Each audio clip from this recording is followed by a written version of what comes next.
नमस्कार, स्वागत है चर्चा में आपका। मैं हूं अश्विनी कुमार मिश्र। देश भर में परीक्षा पत्र के प्रश्न पत्र लीक होने की घटनाओं को लेकर जारी बहस के बीच प्रधानमंत्री नरेंद्र मोदी ने युवाओं के भविष्य को लेकर बड़ा संदेश दिया। प्रधानमंत्री ने कहा कि देश के युवाओं का कल्याण और उनका सुरक्षित भविष्य सरकार की सर्वोच्च प्राथमिकता है।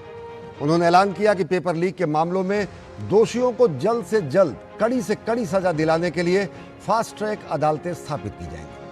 सोशल मीडिया मंच पर जारी अपने संदेश में प्रधानमंत्री नरेंद्र मोदी ने कहा कि युवाओं के हितों की रक्षा से बढ़कर कुछ भी नहीं है।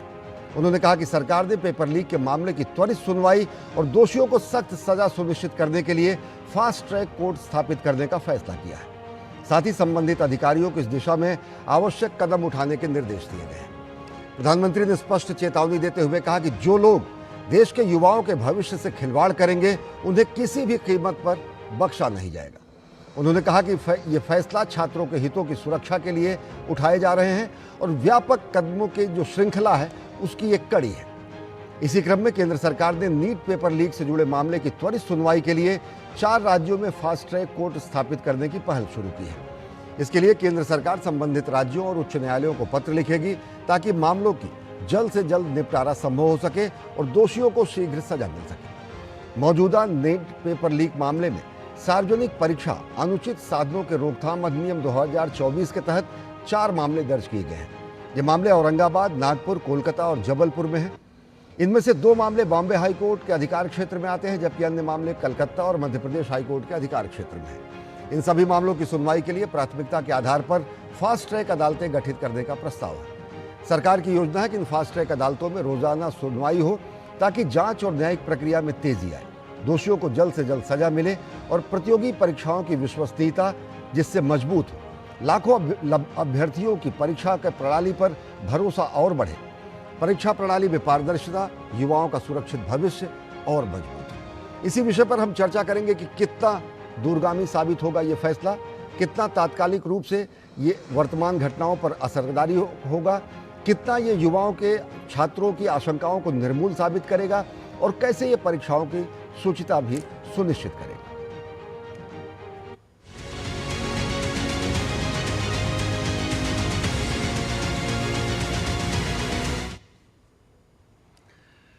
तो प्रधानमंत्री नरेंद्र मोदी ने कहा कि पेपर लीक से जुड़े मामलों की सुनवाई फास्ट ट्रैक में होगी और फास्ट ट्रैक अदालतों के गठन की प्रक्रिया और उसकी पहल भी केंद्र सरकार द्वारा शुरू की जा चुकी है। कैसे परीक्षाओं की जो शुचिता है वो सुनिश्चित होगी, कैसे विद्यार्थियों की वर्तमान शंकाएं निर्मूल होंगी और कैसे ये जो पहल की गई है इसके क्या दूरगामी प्रभाव होंगे और कैसे अंततः सुरक्षित छात्रों का भविष्य होगा, इसी विषय पर हम चर्चा करेंगे।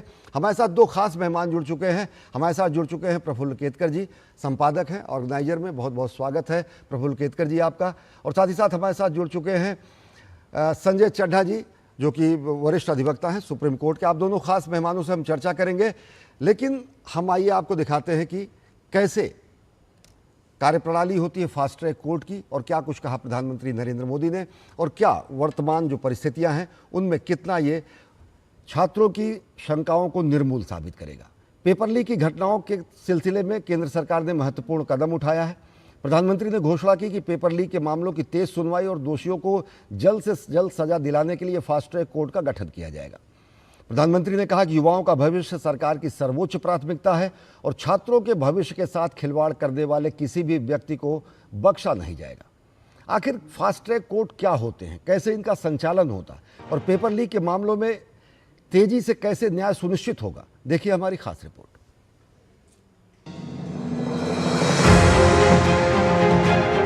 देश भर में पेपर लीक की घटनाओं ने लाखों छात्रों की मेहनत और भविष्य पर सवाल खड़े कर दिए हैं। ऐसे मामलों के बीच प्रधानमंत्री नरेंद्र मोदी ने बड़ा ऐलान किया है। उन्होंने कहा कि पेपर लीक के मामलों की सुनवाई के लिए फास्ट ट्रैक कोर्ट बनाए जाएंगे ताकि दोषियों को जल्द से जल्द कठोर सजा मिल सके। प्रधानमंत्री ने सोशल मीडिया प्लेटफॉर्म एक्स पर कहा कि देश के युवाओं का हित और उनका भविष्य सरकार की सर्वोच्च प्राथमिकता है। उन्होंने संबंधित विभागों को आवश्यक कार्रवाई के निर्देश भी दे दिए हैं। अब सवाल है कि आखिर फास्ट ट्रैक कोर्ट होता क्या है। फास्ट ट्रैक कोर्ट ऐसी विशेष अदालतें होती हैं जिनका मकसद गंभीर और संवेदनशील मामलों का सामान्य अदालतों की तुलना में तेजी से निपटारा करना होता है। इन अदालतों में सुनवाई को प्राथमिकता दी जाती है ताकि फैसले में अनावश्यक देरी न हो। अब तक फास्ट ट्रैक कोर्ट में बलात्कार, महिलाओं और बच्चों के खिलाफ अपराध पॉस्को एक्ट और अन्य गंभीर मामलों की सुनवाई होती रही है। अब सरकार पेपर लीक जैसे मामलों को भी तेजी से निपटाने की दिशा में कदम बढ़ा रही है। विशेषज्ञों का मानना है कि यदि पेपर लीक मामलों की सुनवाई तेज होगी और दोषियों को समय पर सजा मिलेगी तो इससे परीक्षा प्रणाली में पारदर्शिता बढ़ेगी और ऐसे अपराधों पर अंकुश लगाने में भी मदद मिलेगी। सरकार के फैसले पर छात्रों ने खुशी जाहिर की है। प्रधानमंत्री जी द्वारा किया गया ट्वीट और जिस प्रकार का उन्होंने फैसला लिया है कि वो फास्ट ट्रैक कोर्ट का गठन करेंगे, एक विद्यार्थी होने के नाते हम उसका स्वागत करते हैं, अभिनंदन करते हैं। जो विद्यार्थी प्रदर्शन कर रहे थे उनका प्रदर्शन जायज़ है, लेकिन जो तोड़फोड़, जो उपद्रव मचाए, जो प्रशासन के साथ गलत व्यवहार किया, ये कड़ी निंदनीय है। ये एक विद्यार्थी को शोभा नहीं देता है। पार्लियामेंट के अंदर गवर्नमेंट ने भी कहा है कि हम नीट के ऊपर डिस्कस करेंगे, तो मेन चीज़ है हमें कंस्ट्रक्टिव चीज़ों पे अब ज़्यादा ध्यान देना चाहिए कि हम सब मिल के कैसे इस चीज़ को और अच्छे से सॉर्ट आउट कर सकें। अभी आप देखो कल पंजाब में भी पेपर लीक हुआ है, तो लगातार इंडिया में पेपर लीक हो रहे हैं। हमें सोल्यूशन पे जाना है, न कि प्रोटेस्ट पे आ जाए। प्रधानमंत्री नरेंद्र मोदी जी ने फास्ट ट्रैक कोर्ट का गठन किया है। यह भारत सरकार का एक बहुत ही सराहनीय कदम है, जिसमें इन पेपर लीक्स में जुड़े हुए विभिन्न लोगों को कड़ी से कड़ी सजा का प्रावधान किया जाएगा। सरकार का संदेश साफ है, युवाओं के भविष्य से खिलवाड़ करने वालों के खिलाफ अब सिर्फ कार्रवाई नहीं बल्कि तेज कार्रवाई होगी। आने वाले दिनों में यह देखना अहम होगा कि फास्ट ट्रैक कोर्ट की व्यवस्था पेपर लीक के मामलों में कितनी प्रभावी साबित होती है। तो कितनी कारगर साबित होगी ये घोषणा और कितना ये छात्रों की आशंकाओं को निर्मूल साबित करेगा। हमारे साथ दो खास मेहमान हैं। प्रफुल्ल केतकर जी हैं, संपादक ऑर्गेनाइजर के, बहुत बहुत स्वागत है प्रफुल्ल केतकर जी। साथ ही साथ संजय चड्ढा जी हैं, वरिष्ठ अधिवक्ता सुप्रीम कोर्ट। आप दोनों खास मेहमानों को बहुत बहुत स्वागत है। प्रफुल्ल जी, सबसे पहले आपसे सवाल, पेपर लीक एक सतत प्रक्रिया है। जब से मैंने पढ़ाई शुरू की या किसी भी तरीके से डिफेंड कर दें या किसी भी तरीके से उसको सही साबित करने की बात नहीं है, लेकिन पेपर लीक कहीं ना कहीं एक संस्थागत स्थायी कमजोरी है। वर्तमान जो नीट की परीक्षा है, अगर नीट के इस वर्तमान उथल पुथल को देखें, इससे पहले ही 2024 में सरकार ने सार्वजनिक परीक्षा अनुचित साधन प्रयोग अधिनियम 2024 ला के बाकायदा नोटिफाई करके जो पूर्व नियम थे उनसे और ज़्यादा कड़े प्रावधान करके कि अगर व्यक्तिगत हैं तो 3 से 5 साल तक की सज़ा, 10 लाख रुपए जुर्माना, संस्थागत तरीके से, गिरोहबंद तरीके से तो 1 करोड़ तक का जुर्माना, 10 साल तक की सज़ा। बातें आज प्रदर्शन तक पहुंची हैं, लेकिन निवारण के उपाय 2024 से उससे पहले ही केंद्र सरकार ने शुरू किए थे। प्रफुल्ल जी, देखिए अश्विनी, हमको मूल मुद्दा समझना चाहिए कि भारत में बहुत सारी परीक्षाएं होती है और आपने जैसे कहा बहुत सारी परीक्षाओं में पेपर लीक ये इशू भी रहा है, लेकिन कुछ परीक्षाएं ऐसी भी रही है कि वो बड़ी महत्वपूर्ण होने के बाद में उसमें ऐसा कोई इशू नहीं होता है। आपने भी देखा है, मैंने भी देखा है, यूपीएससी जैसी परीक्षा है या इवन कुछ पिछले सालों से हम देखते हैं तो जेईई का भी 2 राउंड में एग्जाम होती है, तो उसमें भी इस तरीके के मामले का कहीं पे ये मिलता नहीं। तो ये पर्टिकुलरली नीट जैसे एग्जाम में या पुलिस भर्ती जैसे एग्जाम में या स्टेट लेवल की जो पब्लिक सर्विस कमीशन होती है उसमें हमने राजस्थान में लगातार ऐसे 16-17 मामले देखे थे जी। तो इसका सीधा सीधा ये दिख रहा है कि कहीं ना कहीं एक व्यवस्थागत त्रुटि है और इसमें ज्यादातर पकड़े जाने वाले एक तो कोई अभिभावक विद्यार्थी होते हैं और कोचिंग या पेपर सेटिंग से जुड़े हुए लोग होते हैं। इस मामले में भी जो 6 लोग पकड़े गए या और भी अन्य संशयित आरोपी है, उसमें से ज्यादातर लोग ये पेपर सेटिंग से जुड़े हुए या तो कोचिंग माफिया से जुड़े हुए या 1-2 अभिभावक है, पेरेंट्स है, जिन्होंने वो पेपर खरीदकर बाकी विद्यार्थियों में ले जाने का प्रयास किया, बेचने का प्रयास किया। तो ये क्लियरली दिखाता है कि ये माइंडसेट हो गया है, जहां पे सीटें कम होती है और एस्पिरेंट्स बहुत ज्यादा होते हैं, वहां पे इस स्थिति का फायदा उठाने के लिए इस एक तरीके से षड्यंत्र रचा जाता है। लेकिन इसके बाद क्या हुआ? यदि पहली बार ऐसा हुआ है कि सारे के सारे आरोपी पकड़े गए, सीबीआई को इन्वेस्टिगेशन दिया गया जी। इस मामले में अगली बार की नीट परीक्षा में वो त्रुटि ना रहे, इसके प्रयास किए गए। ये स्वाभाविक है कि लगभग 20 लाख बच्चों को ये मानसिक रूप से तनाव देने वाला विषय था, उनके परिवारों को तनाव देने वाला विषय था। लेकिन एक समाज के नाते भी, अच्छा इसमें कहीं पे भी कोई सरकारी मशीनरी में से किसी को चाहे मंत्री हो या कोई अधिकारी हो, उन पर आरोप लगा है, ऐसा नहीं है। उसका भी इन्वेस्टिगेशन हुआ है और हो भी रहा है। तो हमको समाज के नाते भी ये सोचना पड़ेगा कि हम विद्यार्थियों पर किस तरीके का दबाव डालेंगे। जी उसी कड़ी में मैं इस आज जो प्रधानमंत्री जी ने घोषणा की है फास्ट ट्रैक कोर्ट की, उसको देखता हूं। मेनली इसका आधार ये जैसे 2024 के आपने सुधारों का उल्लेख किया, 1 करोड़ रुपए तक का जुर्माना है, 4 महीने की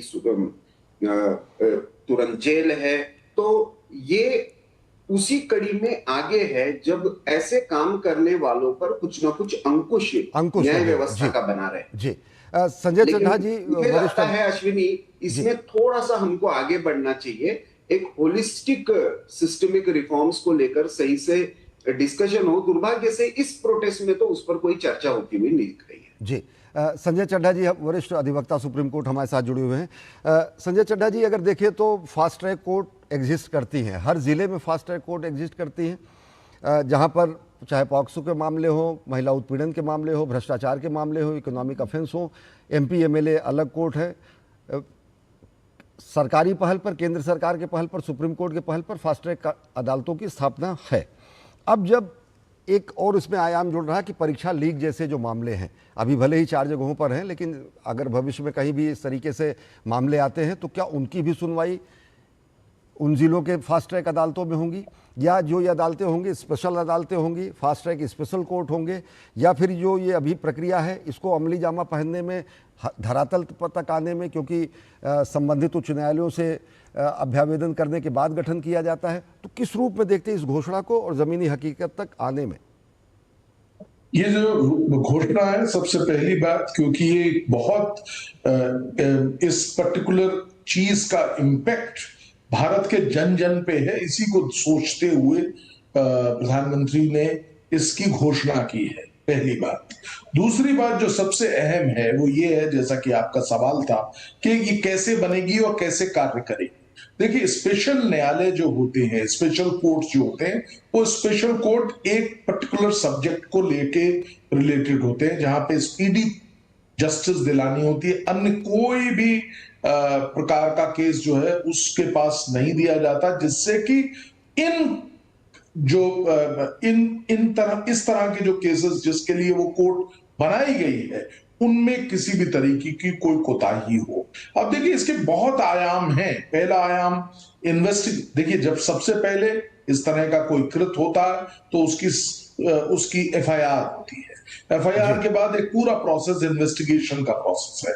अब उस इन्वेस्टिगेशन में भी ये लाभप्रद होगा, मैं ये भी बताना चाह रहा हूं, क्योंकि इन्वेस्टिगेशन जब होता है तो कोई एक्यूज पकड़े जाते हैं तो उनकी बेल एप्लीकेशन होती है। वो बेल एप्लीकेशन इन्हीं स्पेशल कोर्ट्स में जाती है और वो वहां पे कोर्ट के पास एक पूरा समय होता है। कोर्ट के पास एक वो जो भी चीज डेवलपमेंट हो रहा है पुलिस रिपोर्ट में, तो पुलिस की डायरी तक देख के कोर्ट जो है उसको बार बार मॉनिटरिंग करती है। These are very technical things. These are very, very crucial. और इन्वेस्टिगेशन में भी जहां पे लीगल एंगल होता है, कोर्ट उसमें दखल नहीं देती है, लेकिन अपना एक सुझाव इत्यादि भी, जिसे कहते हैं ना कि ये इसकी आवश्यकता नहीं है, वो भी तो भी वो उस पे एक पार्टिसिपेट कर लेती हैं कभी कभी कोर्ट्स। नंबर 1। नंबर 2, अब नंबर 3 सबसे इंपॉर्टेंट जो बात है वो है, जब इसके आगे चार्जशीट दाखिल होती है तो आप स्तब्ध रह जाइएगा अश्विनी जी कि दिन प्रतिदिन इनमें डेट लगती है, हर दिन, क्योंकि कोर्ट के ऊपर जो बाकी जुडिशियल वर्क है उसका बर्डन नहीं होता है। ये स्पेशल न्यायालय सिर्फ और सिर्फ इसी तरह के केसेस को देखेंगे। और मैं आपसे आज मैं सुबह भी आपके टेलीविजन पे था, आपके चैनल पे, तो मैंने बताया था कि किस तरीके से स्पेशल कोर्ट्स होने से स्पीडी डिलीवरी ऑफ जस्टिस होती है। और हमने देखा कि राजस्थान का ये भी जिक्र अभी प्रफुल्ल भाई कर रहे थे, तो राजस्थान के अलवर जिले में एक 34 दिन के अंदर रेप का निर्णय भी किया गया। तो निश्चित तौर पे ये चीज की गंभीरता को लेके बहुत अच्छा जजमेंट है। और जो बात सबसे प्रारंभ में कही गई थी वो ये थी कि डेटरेंट नहीं है। ये कोई एक व्यक्ति का तो काम है नहीं, ये लोग मिलके ग्रुप में जो एक जिसे कहते हैं ना कि ये ग्रुप है ऐसे लोगों का जो इन चीजों को कंडक्ट कर रहा है। और उन गिरोहबंद लोगों के लिए और ज्यादा कड़े प्रावधान किए गए हैं, क्योंकि 2024 के जो कानून हम चर्चा दोनों खास मेहमानों जी हम जारी रखेंगे के तौर पे अश्विनी भाई, जब निर्णय आ जाएगा उनको पता होगा कि 20 दिन के बाद 50 दिन के बाद निर्णय आना है, सालों साल नहीं लग रहे हैं। जैसे कि एक साधारण प्रक्रिया, हमें बड़ा दुखद मन से कह रहा हूं कि किसी भी निर्णय को आज आप जाइए कोर्ट में तो सालों साल पुराने 20 साल पुराने केस भी आपको मिल जाएंगे। हाँ, लेकिन हम ये देख रहे हैं कि जो फास्ट ट्रैक कोर्ट के हैं, चाहे वो MP MLA से संबंधित फास्ट ट्रैक कोर्ट हो, भ्रष्टाचार के मामले हो, आए दिन हमें अखबारों में दिखता है कि उसमें फैसले लगातार आ रहे हैं। हम चर्चा जारी रखेंगे। वक्त है एक बेहद छोटे से ब्रेक का, देखते रहिए DD न्यूज।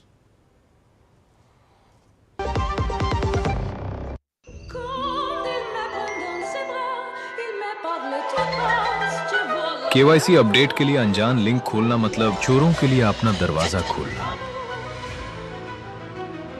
रुको, चेक किया लिंक सिक्योर है, सेंडर आपका बैंक है।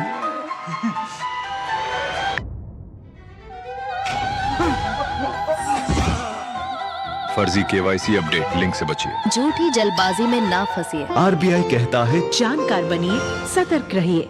जब धरती चीर कर निकलता है लोहे का पत्थर और मिलता है मोंगिया के जोश से, फिर तपता है, पिघलता है और बनता है फौलाद। अब होता है सरिया सारी खूबियों के साथ। मोंगिया स्टील, मजबूत देश का मजबूत सरिया। ब्रेक के बाद आप सभी का स्वागत। हम बात कर रहे हैं केंद्र सरकार के महत्वपूर्ण फैसले की कि फास्ट ट्रैक अदालतों में सुनवाई होगी परीक्षा में धांधली या फिर परीक्षा के पेपर लीक संबंधी मामलों की। दो खास मेहमान प्रफुल्ल केतकर जी और संजय चड्ढा जी हमारे साथ जुड़े हुए हैं। प्रफुल्ल केतकर जी, वर्तमान परिस्थिति की अगर बात करें तो इससे पहले भी 2006 में PMT का पेपर लीक हुआ, रेलवे के पेपर लीक हुआ करते थे, SSC के पेपर लीक हुआ करते थे। मैं विशेष सरकारों के कार्यकाल को इनका कार्यकाल उनका कार्यकाल नहीं कह रहा हूँ, लेकिन पेपर लीक की उन घटनाओं पर भी कोई इस तरीके के ठोस कदम, इस तरीके की पहल, चाहे वैधानिक रूप से, चाहे संस्थागत रूप से, चाहे कानूनी रूप से, चाहे वो अधिनियम के तरीके से, तत्कालीन सरकारों ने नहीं लिया। बावजूद इसके आज सवाल खड़े किए जाते हैं, प्रदर्शन को लेकर राजनीतिक लाभ लेने की कोशिश की जाती है और वो भी छात्रों के आड़ में। लेकिन पूर्व के कार्यकालों को अगर देखें तो परीक्षा लीक पे कितने ऐसे महत्वपूर्ण पहल हुए या कितने ऐसे महत्वपूर्ण घटनाएं हुई। 2006 PMT लीक, रेलवे 11-12 का लीक, SSC का लीक, IMT CET का पेपर का लीक, बहुत सारी लंबी फहरिस्त है। फिर आज का केवल उतना ही नहीं अश्विनी जी, हम यदि देखेंगे तो पिछले सप्ताह भर में ही एक केस झारखंड में हुआ, एक कर्नाटक में हुआ है और एक पंजाब में हुआ है। पंजाब में फार्मेसी से रिलेटेड हुआ है जी। झारखंड में तो पूरे के पूरे कंडक्ट में ही इतनी गड़बड़ियां थी कि 75% छात्र जो है वो अपने एग्जाम सेंटर पर पहुंच ही नहीं पाए।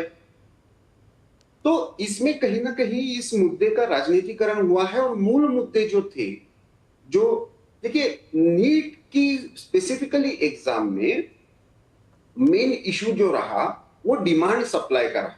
मेडिकल की एस्पिरेशंस की संख्या बहुत ज्यादा है और उस तुलना में सीटें कम है। इस सरकार ने वो सीटें भी बढ़ाई, लगभग 166% सीटें पिछले 10 साल में बढ़ी है मेडिकल कॉलेजेस में। तो ये अपने आप में एक बड़ा नंबर है जी। लेकिन ज्यादा छात्रों को जब ये होता है और डिमांड सप्लाई का गैप होता है तो उसकी पूर्ति करने के लिए जो कंपटीशन होती है, उस कंपटीशन में किसी भी मार्ग से उस एडमिशन को लेना, पेपर को प्राप्त करना। अब इसमें पहले क्या होता था कि ये एग्जाम जब स्टेट लेवल पर होती थी तो बहुत सारे मेडिकल कॉलेजेस जो राजनीतिक लोगों के द्वारा, हम तमिलनाडु में देखते हैं, तमिलनाडु में कल के वहां के मुख्यमंत्री का फिर से बयान आ गया है कि नीट को ही खत्म कर देना चाहिए, तो फिर से मैनेजमेंट कोटा आ जाएगा, फिर से उसमें सीटें पैसों के आधार पर बंटने लगी कि क्या ये सही सिस्टम है? वो रिफॉर्म करते करते हम नीट की इस एग्जाम के इसमें आए। लेकिन इसमें मैंने कहा ना कि ये लीकेज वाला, इसमें एक महत्वपूर्ण जो कदम जिसके बारे में बहुत कम चर्चा होती है वो ये है कि पार्लियामेंट्री कमेटी 2024 से जो बनी हुई है उसको अभी इसरो के फॉर्मर जो चेयरमैन रहे डॉक्टर के राधाकृष्णन, उनके नेतृत्व में एक कॉम्प्रिहेंसिव रिव्यू इसका चल रहा है। और उस रिव्यू के अंदर उन्होंने एनटीए के रिफॉर्म्स के साथ साथ क्या क्या डिजिटलाइजेशन का उपयोग इसमें हो सकता है, टेक्नोलॉजी का क्या क्या उपयोग हो सकता है, एआई का क्या क्या उपयोग हो सकता है। तो हमको तो मूल प्रयास जो अभी सारे इस प्रोटेस्ट के बीच में जो होना चाहिए वो सिस्टमिक रिफॉर्म्स को लेकर होना चाहिए जी। ये ब्लेम गेम से केवल नहीं चलेगा, इससे मामला हल नहीं होगा। और कम से कम अभी एजुकेशन मिनिस्टर ने पब्लिकली अपोलोजाइज किया, इमीडिएटली एग्जाम को रद्द किया, सीबीआई को इंक्वायरी दी, जो कल्प्रिट से वो पकड़े गए। ये स्टेजेस हुए। अब अगले स्टेज में जाना है तो हमको रिफॉर्म स्टेज पर जाना चाहिए, हमको डिस्ट्रक्टिव स्टेज पर नहीं रहना चाहिए। निश्चित तौर से मेरा तो यही मानना है। और ये सुधार एक सतत प्रक्रिया है, लगातार वो चलती रहनी चाहिए और लगातार वो हो भी रही है। संजय चड्ढा जी, शिक्षा कहीं ना कहीं समवर्ती सूची में आता है, कॉन्करेंट लिस्ट में आता है। केंद्र के जो नियम हैं वो राज्यों पर भी अधिरोपित होते हैं तब, जबकि इस तरीके के विशेष नियम उन राज्यों में ना हो, ये भी संवैधानिक उपाय हैं। अब जबकि अनुचित साधन प्रयोग 2024 का नियम कड़ा नियम है, समूचे संघ शासित क्षेत्रों और राज्यों पर वो अधिरोपित किया जा सकता है। एफटीसी अदालतों की स्थापना करने की घोषणा भी है, इसमें भी कोई टेक्निकल या कोई वैधानिक इस तरीके की पेच नहीं है। तो किस तरीके से देखते हैं कि अगर देखें तो अब केवल जो पॉक्सो या फिर रेप या फिर महिला अत्याचार या फिर कुछ चुनिंदा क्षेत्र थे, लेकिन उसमें उन्हीं श्रेणियों में इसको जघन्यतम अपराध मानते हुए शामिल किया जाना, रोक लगेगी? एक जो डिटरेंट की जिसकी आप बात कर रहे हैं कि उस मानसिकता पर रोक लगेगी जो कहीं ना कहीं चाहे डिपार्टमेंट के ही पेपर लीक करके एग्जाम देने वाले छात्रों की मानसिकता हो, एक गिरोहबंद की तो बात ही छोड़िए। ये पूरा चक्र है मेरे हिसाब से अश्विनी भाई। क्या होता है कि अब आज मैं एक जगह पे बता रहा था कि ये बहुत ही वेलकम स्टेप है और दूरगामी परिणाम होंगे, तो मुझे तत्परता से एक व्यक्ति ने कहा कि भाई क्या ये स्पेशल कोर्ट्स तो रेप्स के लिए, रेप इत्यादि के लिए भी हैं, क्या रेप रुक गए? नहीं, मैं सिर्फ ये कह रहा हूं नहीं रुके, लेकिन आप अगर देखें एक समय जो अभी नहीं, आज से 2 साल बाद 3 साल बाद हम लोग देखेंगे कि इसमें जब यथाशीघ्र निर्णय आएंगे लोगों तक, जन जन तक जब इस चीज की जानकारी मिलेगी कि ये स्पेशल कोर्ट का निर्णय है और बड़ी तेजी से आ जाता है, तो ये डेटरेंट बन जाएगा। तो सिर्फ ये नहीं कि आज बना देने से आज ही से कल से रुक जाएगा, नहीं, जब ये निर्णय आएंगे उन निर्णयों का अवलोकन होगा, जन जन तक वो बातें पहुंचेंगी, तत्पश्चात मुझे ऐसा लगता है कि इसका बड़ा अच्छा प्रभाव पड़ेगा और जो भी लोग जो इसमें लिप्त होते हैं, एक्यूज हैं, वो लोग डरेंगे, सहमेंगे और 20 बार सोचेंगे इस तरह के कृत्य को करने से पहले।